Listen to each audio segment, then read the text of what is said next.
Irmãos, alô, alô, gente, tá me ouvindo? Vamos lá? Vamos iniciar nosso culto. A gente teve um pequeno contratempo ali no software que a gente usa para transmitir. Pela primeira vez em todos esses meses, a configuração está exata para jogar para o YouTube e o YouTube não reconhece a saída do OBS. Pode ser alguma coisa no YouTube. Como o OBS permite gravar, eu estou gravando local, né, e depois eu subo na sequência mais tarde para o YouTube. Aí depois eu faço um troubleshooting melhor em casa com o tempo. Amém, gente? Muito bom estarmos aqui, bom a gente ter o Diego essa semana com a gente. Diego ou Diogo? Diego. Então tá bom. Eu queria te convidar a aquietar seu coração para que a gente comece o nosso culto ao Senhor. Como a gente sempre reforça, o nosso culto ele é todo moldado pela palavra de Deus. Na realidade, nós respondemos à chamada do Senhor.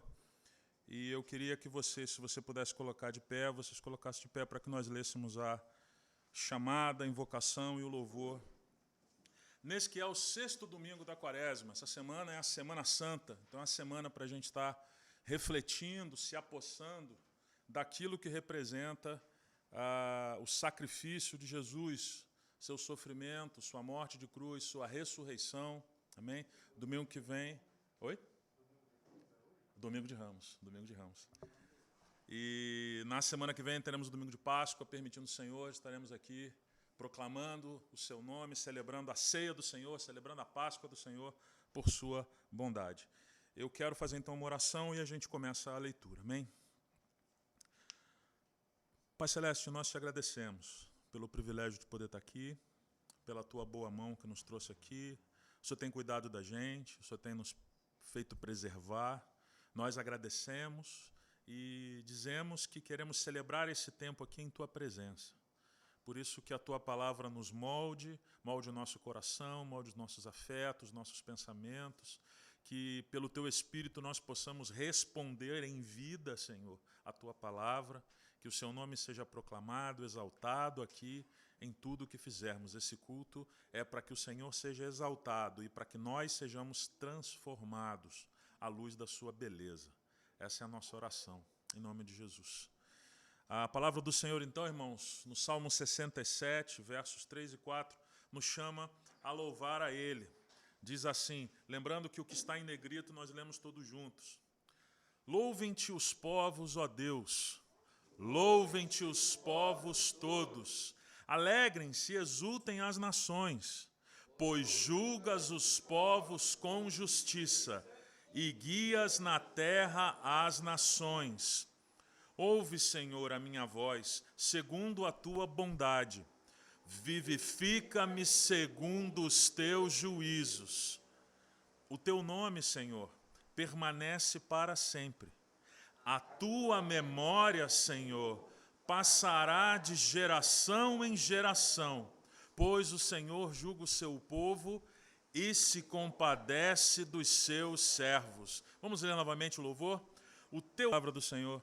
Deem graças ao Senhor, porque Ele é bom, porque a sua misericórdia dura para sempre.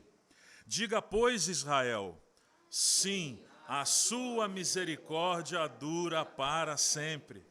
Abram as portas da justiça para mim, entrarei por elas e darei graças ao Senhor. Esta é a porta do Senhor, por ela entrarão os justos. Graças te dou, porque me escutaste e foste a minha salvação. A pedra que os construtores rejeitaram, essa veio a ser pedra angular. Isto procede do Senhor e é maravilhoso aos nossos olhos. Este é o dia que o Senhor fez. Exultemos e alegremo-nos nele. Ó, salva-nos, Senhor, nós te pedimos. Ó Senhor, concede-nos prosperidade. Bendito o que vem em nome do Senhor. Da casa do Senhor nós os abençoamos. O Senhor é Deus, Ele é a nossa luz. Adornem a festa com ramos, até as pontas do altar. Tu és o meu Deus, e eu te louvarei. Tu és o meu Deus, eu te exaltarei. Deem graças ao Senhor, porque Ele é bom, porque a sua misericórdia dura para sempre. Aleluia. Nesse momento nós relembramos, assim como o profeta Isaías, no capítulo 6, diante do Senhor, reconheceu a sua santidade, reconheceu a majestade de Deus. Diante dessa santidade, diante dessa majestade, nós respondemos com confissão, nós respondemos com arrependimento, por entender que Deus é perfeito e nós não. Deus é santo e nós não. Deus é Deus, Senhor de todas as circunstâncias, e nós não. O momento de confissão, o momento de nós, diante dEle, agradecer por sermos quem somos. Porque se estamos diante dEle aqui em contrição, é porque a sua graça nos alcançou. Amém? Então eu queria te convidar aqui, durante alguns minutos, você, de olhos cerrados, em silêncio, se confessasse diante dEle. E eu rompo o silêncio daqui a alguns minutos com uma oração.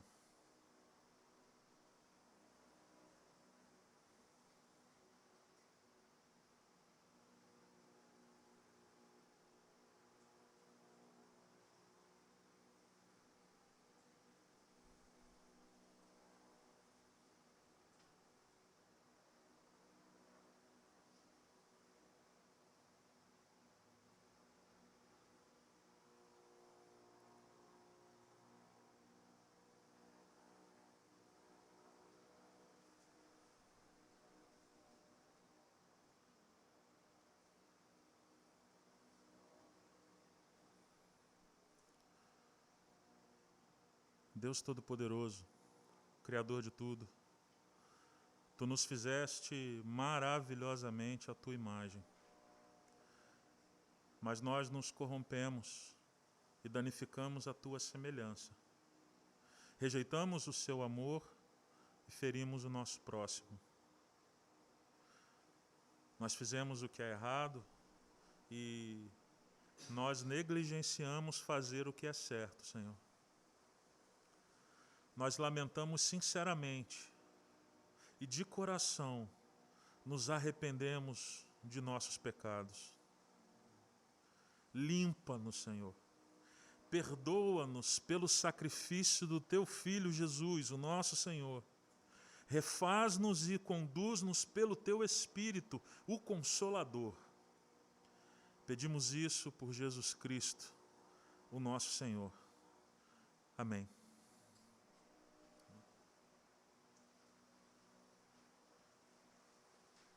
Podem sentar, queridos.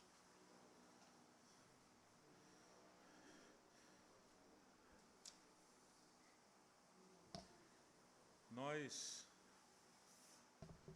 temos a segurança de sermos em Cristo Jesus perdoados, amém? A sua palavra nos garante isso. E o texto da nossa oração de segurança dessa manhã está em Romanos 8, verso 31. Esse texto não está no nosso boletim, então se você quiser abrir na sua Bíblia, você pode abrir.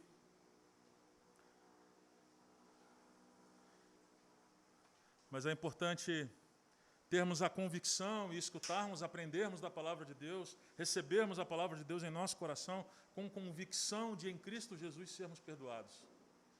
Nós não estamos nos apropriando da palavra de maneira humana, de maneira natural, mas pelo Espírito Santo.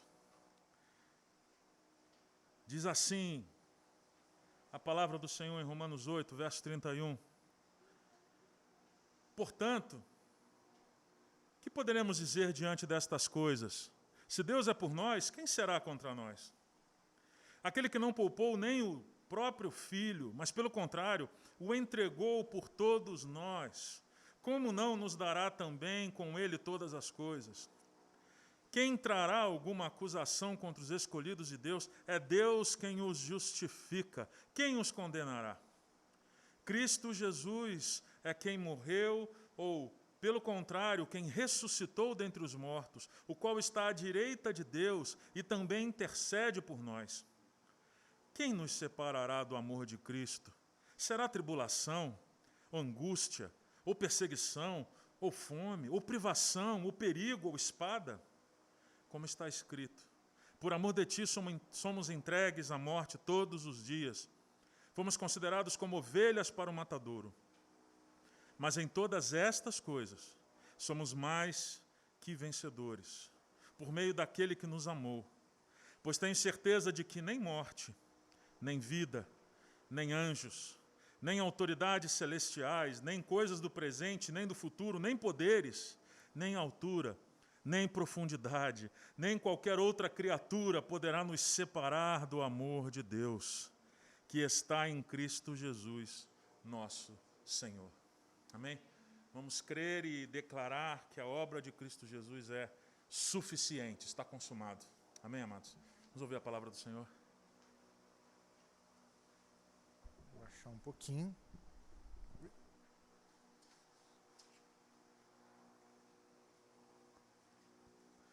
Não, pode deixar, pode deixar. Bom dia, irmãos. A paz de Jesus. Vamos abrir a palavra de Deus no Evangelho de Marcos.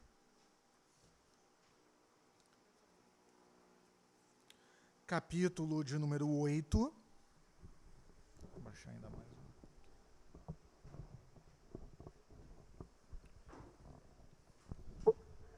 Temos um alto e um baixinho.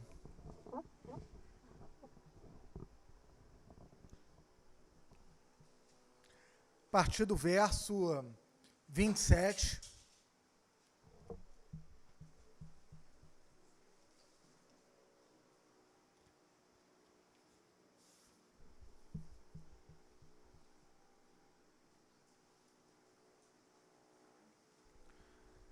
Diz assim então a palavra de Deus. Então Jesus e os seus discípulos foram para as aldeias de Cesareia de Filipe.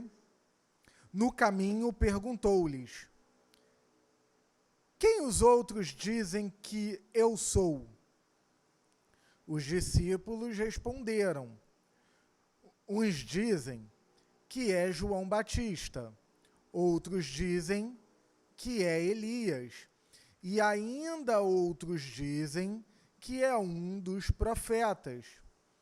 Então Jesus perguntou: e vocês, quem dizem que eu sou? Respondendo Pedro, lhe disse: o Senhor é o Cristo. Então Jesus os advertiu de que a ninguém dissessem tal coisa a seu respeito. Então Jesus começou a ensinar-lhes que era necessário que o Filho do Homem sofresse muitas coisas, fosse rejeitado pelos anciãos, pelos principais sacerdotes e pelos escribas, fosse morto e que depois de 3 dias ressuscitasse. E isto ele expunha claramente. Então Pedro, chamando-o à parte, começou a repreendê-lo. Mas Jesus, voltando-se, vendo seus discípulos, repreendeu Pedro e disse: saia da minha frente, Satanás, porque você não leva em consideração as coisas de Deus, e sim a dos homens. Palavra do Senhor.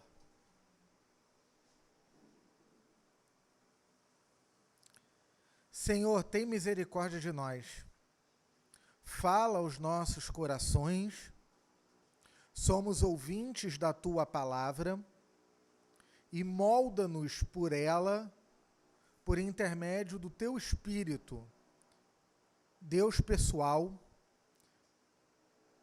que testemunha dentro de nós que a Tua palavra vem do Senhor. Nos molda conforme Cristo,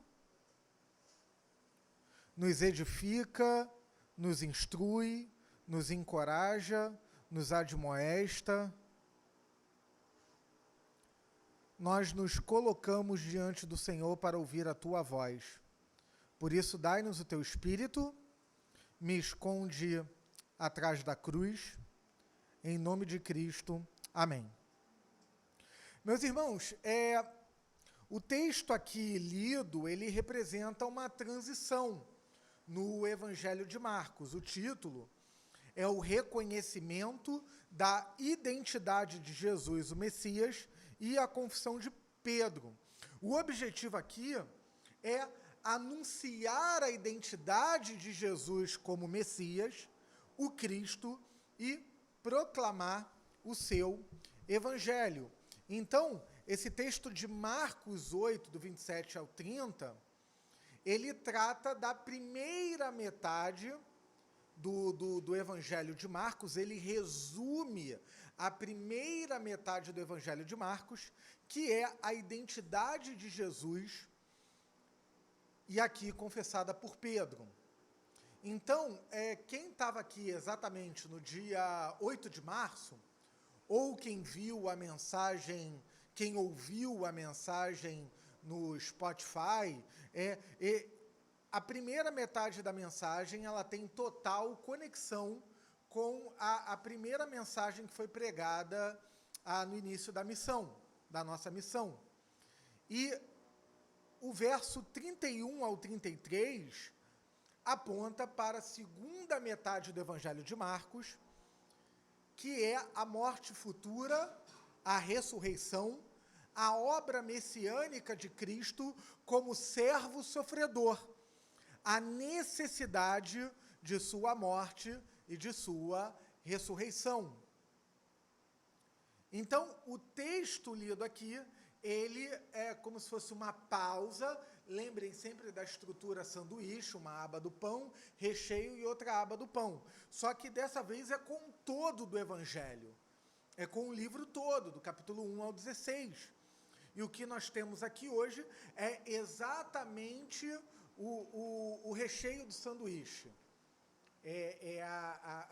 O eixo de transição. A primeira metade vem tratando da identidade de Jesus e a segunda metade do Evangelho aponta para a necessidade da sua morte substitutiva para a remissão dos nossos pecados, como também a sua ressurreição. Então, em primeiro lugar, nós temos aqui a confissão de Pedro, do verso 27 ao 30. Saindo Jesus com os discípulos, foram para Jesus e os discípulos para as aldeias de Cesareia de Filipe. E Jesus, ele aqui, a gente sempre tem falado sobre isso, Jesus ele está em ação. Você tem o conectivo ir, né, ou ir logo, dependendo da sua tradução, ou até podendo ser traduzido algumas versões por imediatamente, mostra uma mobilidade geográfica. Jesus ele muda de um lugar para o outro. Marcos registra isso. E aqui, a cidade de Cesareia de Filipe, ela está sendo citada, não sem alguma razão, sem razão alguma, mas há um objetivo aqui, porque é uma cidade que ela não faz parte do ambiente judaico. É uma cidade gentia, ou seja, é uma cidade pagã, não uma cidade religiosa, assim por dizer. A cidade era chamada de Panaceia, abrigava o famoso santuário da divindade Pan, que era uma divindade grega, parecendo um bode com um pé de cabra, e era tido como a divindade dos bosques, dos rebanhos e dos pastos, né, com a aparência de um bode, pés de cabras, e ele era tido como um habitante de grutas, como também um vagante pelas montanhas, segundo a mitologia grega. Essa cidade, ela foi reconstruída por Herodes Filipe, por isso Cesareia de Filipe, que nomeou César Augusto como patrono espiritual da cidade. Então, lembram quem estava aqui no primeiro sermão em Marcos, Júlio César era tido como filho do divino. Ele se auto-intitulava, por ser o imperador de Roma, o filho do divino, um ídolo em confrontação com a filiação divina de Jesus Cristo, enquanto filho de Deus. Só Jesus Cristo pode ter esse título de filho de Deus. Então, era uma cidade pagã. Jesus está anunciando a sua identidade e a sua morte redentora, a sua obra redentora na cruz, numa cidade pagã.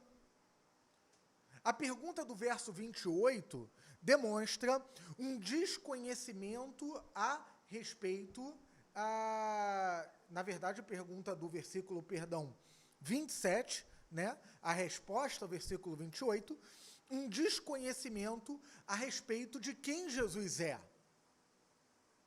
A citação dos profetas João Batista, próprio primo de Jesus, Elias, um profeta mais antigo, ou algum deles, na mesma passagem no Evangelho de Mateus, o profeta Jeremias é citado, e aqui em Marcos ele é omitido. Dá a entender aqui que a referência era o retorno da era dos profetas.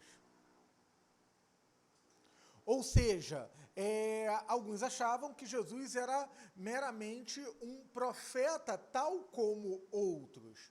Ele é um profeta também, mas não só. A gente aprende sobre a pessoa de Cristo nos estudos teológicos que ele tem 3 ofícios. Ele é profeta, ele é sacerdote, ele é o sumo sacerdote e ele é, ao mesmo tempo, o sumo sacerdote, o cordeiro que vai para o sacrifício na cruz, para o seu sangue derramado nos redimir dos nossos pecados, quando confiamos nele, a fé para a nossa salvação. E ele é rei, porque ele inaugura o reino de Deus entre nós e governa todo o universo e manifestará esse governo na sua volta, no seu retorno. E Pedro, ele acerta na confissão, porque Jesus pergunta, o que dizem sobre quem eu sou? Agora Jesus pergunta para os discípulos, e vocês,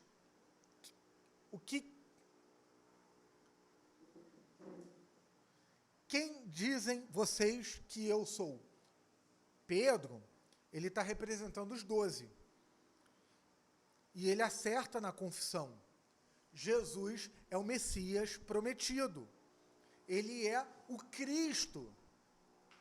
Messias em hebraico, Cristo no grego, que quer dizer o ungido de Deus. Mateus acrescenta que foi o Espírito Santo que deu esse entendimento a Pedro, mas Pedro demonstrou alguma incompletude na sua fala.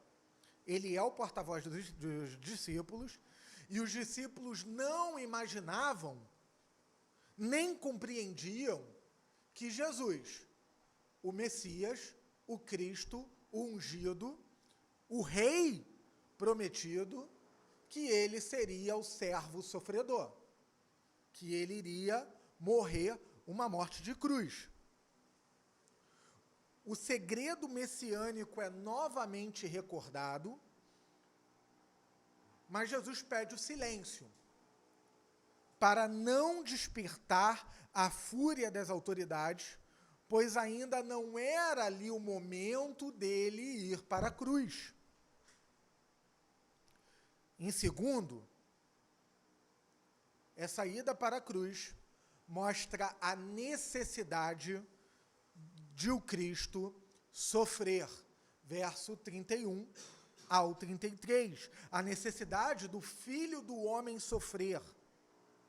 Aqui, nós temos a primeira das 3 predileções da paixão. A paixão aqui como sinônimo de Páscoa. Hoje é domingo de Ramos, semana que vem Páscoa. A morte e a ressurreição de Jesus, domingo da ressurreição. Marcos 9, 31 é a segunda, e Marcos 10, 33 e 34, a terceira. O Filho do Homem é uma referência ao livro do profeta Daniel, capítulo 7, versículos 33 e 34. E esse Filho do Homem governará por meio do sofrimento. Esse paradoxo que não foi compreendido pelos discípulos. O desígnio messiânico de Jesus, a sua missão, é o sofrimento. A morte de Jesus é a razão pela qual ele veio à Terra encarnado. Após o sofrimento, o triunfo. Depois de 3 dias, ele ressuscitará. A Páscoa é que ele morre na sexta, ele morre na sexta e ressuscita no domingo. O terceiro dia. Nós vemos isso na profecia de Isaías, 52:13, 53:10 a 12, como também em Oséias, capítulo 6, verso 2, a restauração no terceiro dia. A morte de Jesus e sua ressurreição é o centro da Bíblia, profetizada no Antigo Testamento e cumprida no Novo. Jonas 1,17, também 2 Reis 25, apresentam 3 dias e 3 noites. Como uma sombra, um preparo do evento principal, do ápice da Bíblia Sagrada, como também do centro da história da criação. A repreensão de Pedro mostra que a sua percepção acerca de Jesus era somente como um rei, ele realmente é um rei, mas como um restaurador nacional, como um destruidor dos inimigos, no caso, o Império Romano, um nacionalista que iria, por meio de um confronto bélico, restaurar Israel. Não tinha um entendimento ali de enxergar Jesus como as Escrituras revelam, Isaías 52 e 53, ele é o servo sofredor. Jesus repreendeu Pedro. O termo utilizado aqui é pesado. Jesus repreendeu Pedro de maneira severa. Assim como a influência demoníaca por trás de Pedro. E aqui, no texto, é meramente uma influência. Pedro, como discípulo de Jesus, como alguém que habita no corpo de Cristo, cujo Espírito Santo faz morada, não pode ficar possuído. Era meramente uma influência. Mas Jesus, a mesma forma, o mesmo termo que Jesus usa para repreender Satanás, o adversário das nossas almas, ele também usa para repreender Pedro pela influência demoníaca. O termo tem muita força aqui. E o que Jesus fala, a ideia, é que o adversário de nossas almas saia da frente de Jesus. Saia da minha frente, Satanás. Porque era Satanás que estava influenciando Pedro. Mas Jesus também mostra a razão pela qual ele repreende Pedro. Porque Pedro pensava meramente em categorias terrenas. Jesus como um libertador nacional, uma libertação nacional. Enquanto Jesus falava em categorias divinas. Redenção e salvação por meio de seu sofrimento e da sua morte. Quanto à doutrina e ensino, o texto fala acerca de quem Jesus é, a sua identidade messiânica, a missão e a necessidade do sofrimento de morte na cruz para a remissão dos nossos pecados, o nosso resgate dos nossos pecados, do mal, e a satisfação da justiça divina.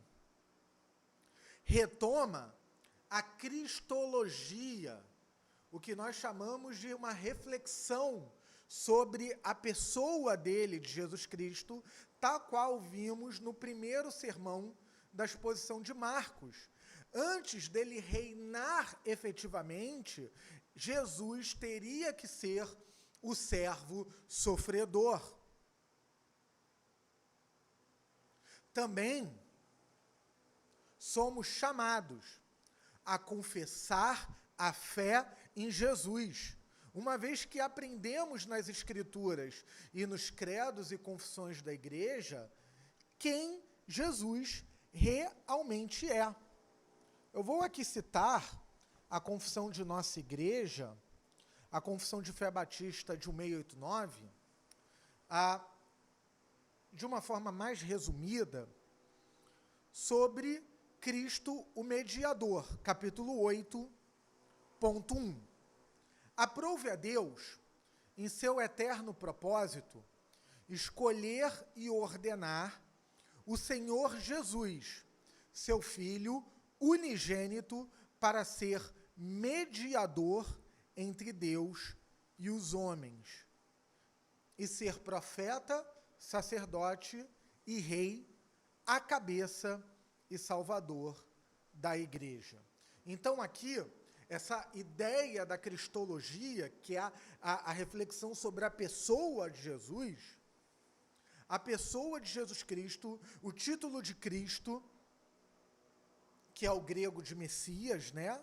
Messias hebraico, Cristo grego, é usado como nome próprio de Jesus no mundo helênico, no mundo de pensamento grego, pois o objetivo dos evangelhos sinóticos, Mateus, Marcos e Lucas, lembram do primeiro sermão? Eles são parecidos, são semelhantes, é apresentar Jesus como Messias, e como Messias, ele realiza o seu tríplice ofício, o seu triplo ofício de profeta, de sacerdote e de rei. Aqui, no momento do texto, no tempo em que esse texto aconteceu enquanto evento, os discípulos ainda não tinham essa percepção. E nossas confissões, elas são uma analogia da fé. Elas não têm a mesma autoridade que a Bíblia, mas estão debaixo dela, como uma reação da Igreja de Jesus Cristo ao confessá-lo. Nós somos chamados a confessar a fé, a confessar quem Jesus é,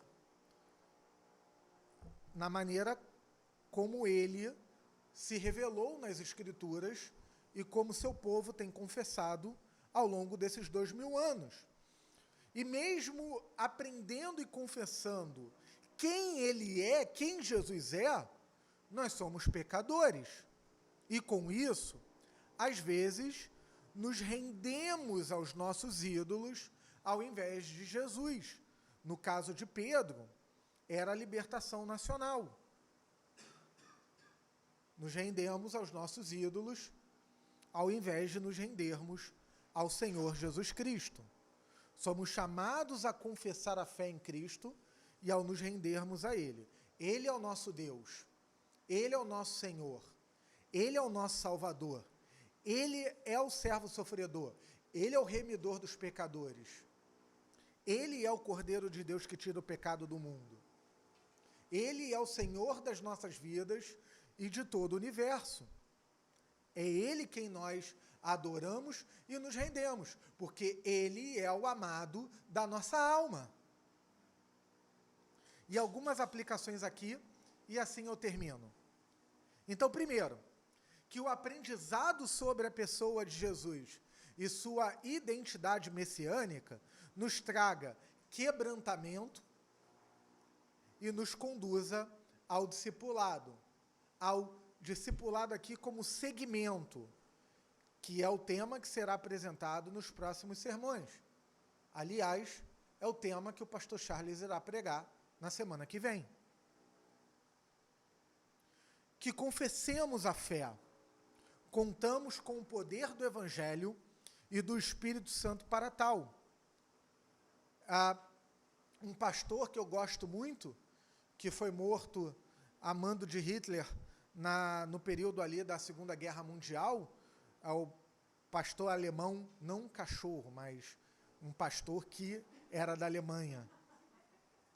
Dietrich Bonhoeffer, ele diz o seguinte: Cristo, quanto mais te reconhecemos e confessamos como sendo nosso único Senhor, tanto mais se revelam a amplidão de teu reino e o poder do teu amor. Que saibamos identificar os nossos ídolos, que competem com o Salvador Jesus, competem dentro de nós, porque somos pecadores. Que não sejamos influenciados pelo mal, nem pelo adversário das nossas almas, o nosso adversário, mas que com a graça de Deus, o Espírito Santo e a fé em Jesus, compreendamos a mensagem do Evangelho e possamos confessar: o Senhor é o Cristo. Que Deus abençoe todos vocês com a sua graça. Amém.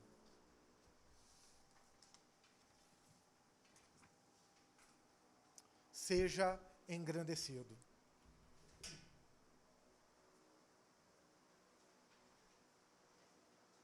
Tu que em teu terno amor pela humanidade enviaste teu Filho, nosso Salvador Jesus Cristo, para assumir a nossa natureza e sofrer morte na cruz, mostrando no exemplo da sua grande humildade. Concede-nos, Senhor, em tua misericórdia, que caminhemos pelo caminho da sua paixão e participemos também da sua ressurreição, por Jesus Cristo, teu Filho, nosso Senhor, que vive e reina contigo e com o Espírito Santo, um só Deus, agora e sempre. Amém? Amados irmãos, que a graça do Senhor Jesus, que o amor de Deus, que a comunhão do Espírito Santo seja com você, com sua família, durante toda essa semana, que Ele, pelo seu poder e pela sua graça, te conduza pela mão nesse processo rumo à Páscoa, e que a ressurreição do nosso Senhor Jesus, que a sua paixão, ressignifique os nossos objetivos nessa vida, para a sua glória, em nome de Jesus. Amém? Estamos encerrados. Acho que hoje, claro, respeitando o distanciamento, dá para a gente cumprimentar 318 pessoas, pelo menos.